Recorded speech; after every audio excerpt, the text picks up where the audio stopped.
माँ गंगा की उत्पत्ति की कहानी बहुत रोचक और प्रेरणादायी है।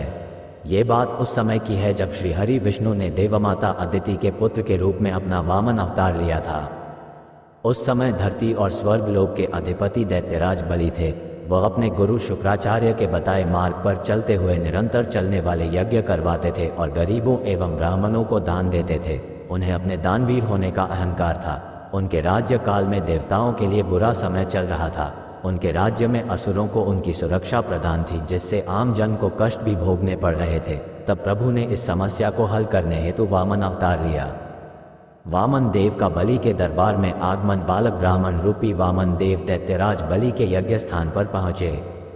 जब बलि की नज़र उन पर पड़ी तो बलि ने उनसे उनकी इच्छा पूछी। ये सुन वामन देव ने कहा, राजन, आपकी बहुत प्रशंसा सुनी है। आप दानवीर हैं। मुझे केवल उतनी भूमि चाहिए जितनी भूमि मेरे 3 कदम में नप जाए। वेद के अंदर एक विशेष पुजारी होते थे जिनको हाथ के नाम से जाना जाता। बात करते हैं यजुर्वेद की। यजुर्वेद को हम 2 हिस्सों में विभाजित कर सकते हैं, जिनका नाम है कृष्ण वेद और शुक्ल वेद। यजुर्वेद के अंदर हमें मुख्य रूप से कर्मों के बारे में बताया गया है और यही कारण है कि यजुर्वेद को हम कर्मकांड भी कहते हैं। अब यजुर्वेद को हम डिटेल में समझते हैं। दोस्तों, यजुर्वेद में एक ही संहिता आती है जिसका नाम यजुर्वेद संहिता है, जिनमें 1975 मंत्र मौजूद हैं, जिसको हम यजुस्वी कहते हैं।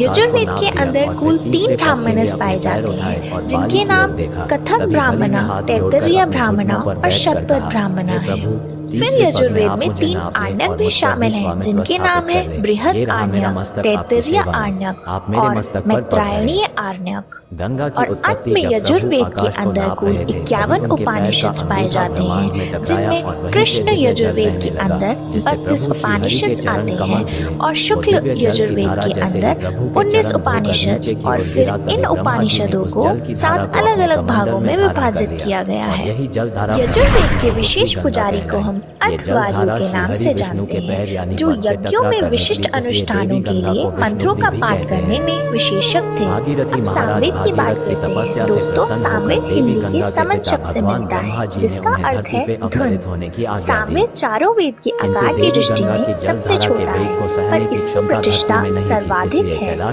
सामवेद यद्यपि छोटा है, परंतु एक तरह से यह सभी वेदों का सार रूप है। इसलिए सामवेद को उपासना या भक्ति कांड का ग्रंथ भी कहा जाता है। दोस्तों, सामवेद में एक ही संहिता है, जिसको हम सामवेद संहिता कहते हैं, जिनमें 1875 मंत्र हैं, पर इनके अधिकतम मंत्र ऋग्वेद से लिए गए हैं। सामवेद में कुल 11 ब्राह्मणस पाए जाते हैं। सामवेद को वेदों का संगीत और सुर भी कहें तो कोई गलत बात नहीं होगी। हमारे भारतीय